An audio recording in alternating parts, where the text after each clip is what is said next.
Bismillahirrahmanirrahim. Assalamualaikum warahmatullahi wabarakatuh. Kaifa halukum teman-teman? Semoga teman-teman dan keluarga di rumah dalam keadaan sehat walafiat. Amin. Teman-teman, hari ini kita akan belajar SKI.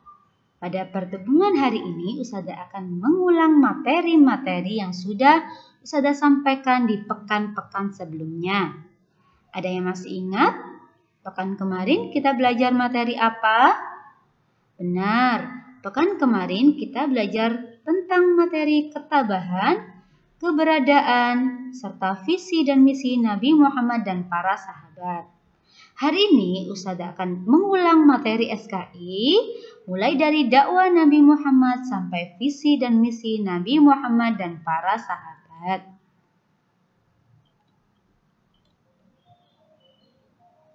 Sebelum Ustazah menjelaskan dakwah Nabi Muhammad dan para sahabat, siapa yang tahu arti dakwah? Ya, benar. Dakwah artinya mengajak atau menyampaikan. Dakwah Nabi Muhammad adalah ajakan Nabi Muhammad kepada seluruh manusia di alam semesta ini agar beribadah hanya kepada Allah Ta'ala saja dan tidak berbuat syirik.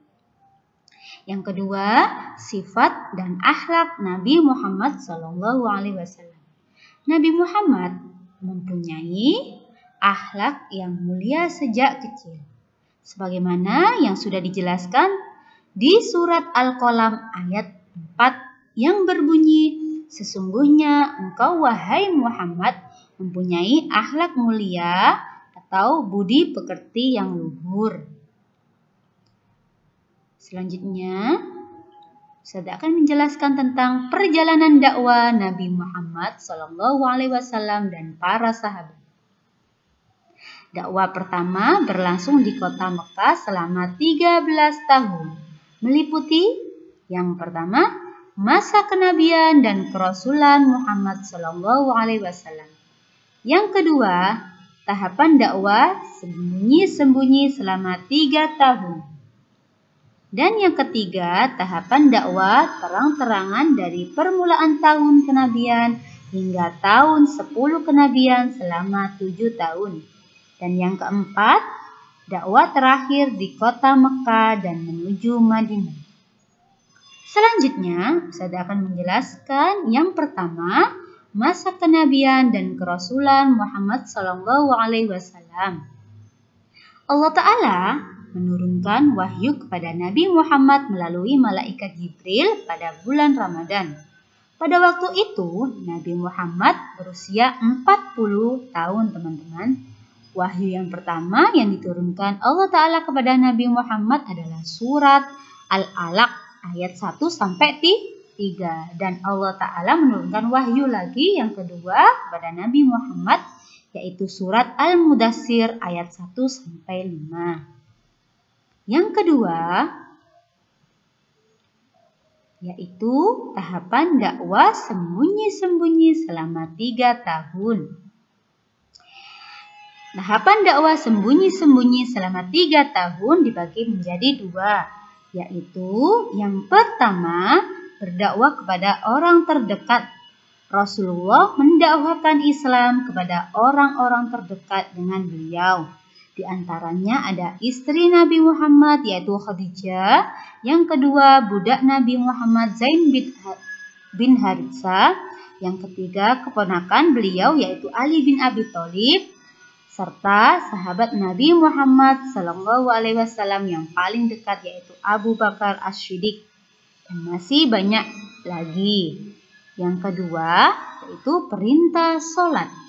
Wahyu pertama kali turun adalah perintah untuk melaksanakan sholat dan dakwah yang diajarkan Nabi Muhammad yang pertama kali adalah sholat. Selanjutnya, yang ketiga, tahapan dakwah terang-terangan. Bahwa Allah Ta'ala memerintahkan kepada Nabi Muhammad untuk berdakwah secara terang-terangan dimulai dari keluarga yang terdekat, contohnya ayah, ibu, kakak, dan adik. Selanjutnya, berdakwah di kalangan kaum kerabat. Di antaranya yaitu Bani Hashim dan Bani Al-Muthalib. Selanjutnya di atas Bukit Sofa. Rasulullah mengumpulkan kaum Quraisy di Bukit Sofa dan mengajak mereka untuk beribadah kepada Allah Ta'ala. Selanjutnya, menyampaikan al-haq atau kebenaran secara terang-terangan dengan melaksanakan sholat di halaman Ka'bah pada siang hari dan di hadapan banyak orang. Selanjutnya, pada tahapan dakwah terang-terangan ini, ada upaya kaum Quraisy dalam menghalangi dakwah beliau. Di antaranya yaitu yang pertama, mereka mengejek, menghina, serta menjelek-jelekan ajaran Islam yang dibawa oleh Rasulullah dan menghalangi orang-orang agar tidak mendengarkan Al-Quran. Yang kedua, banyak beragam penindasan yang dilakukan oleh kepala suku Quraisy, mulai dari menyiksa kaum muslimin, yaitu diantaranya yang disiksa adalah ada Utsman bin Affan, Mus'ab bin Umar, dan lain sebagainya. Selanjutnya, Ustadzah akan menjelaskan tentang dakwah terakhir periode Mekah atau yang keempat. Ada beberapa peristiwa-peristiwa yang terjadi pada masa periode Mekah ini. Di antaranya yaitu yang pertama ada utusan terakhir Quraisy yang mengunjungi Abu Thalib. Yang kedua, tahun kesedihan yaitu ada Abu Thalib dan Khadijah wafat atau meninggal dunia. Dan yang ketiga ada kesedihan datang silih berganti.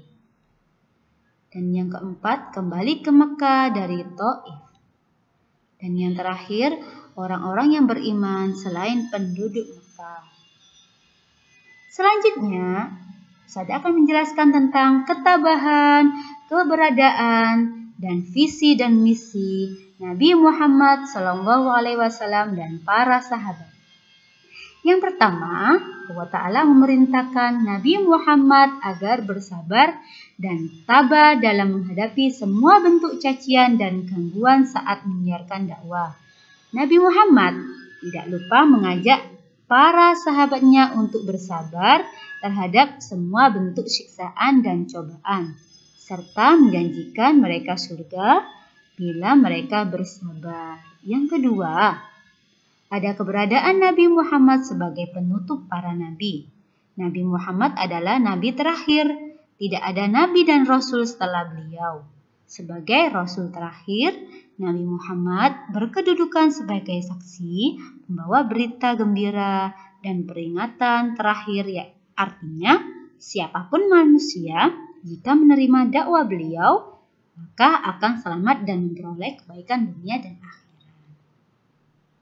Dan yang ketiga, ada visi dakwah Rasulullah dan para sahabat adalah mengajak seluruh manusia dan jin untuk beribadah hanya kepada Allah Ta'ala dan tidak berbuat syirik kepadanya.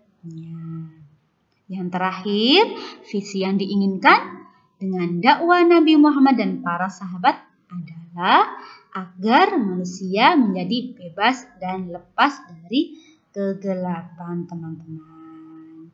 Alhamdulillah, pembelajaran hari ini sudah selesai. Semoga pembelajaran hari ini bermanfaat bagi teman-teman. Ustadzah ucapkan jazakumullah khairan teman-teman atas perhatiannya dan semangatnya teman-teman dalam pembelajaran hari ini.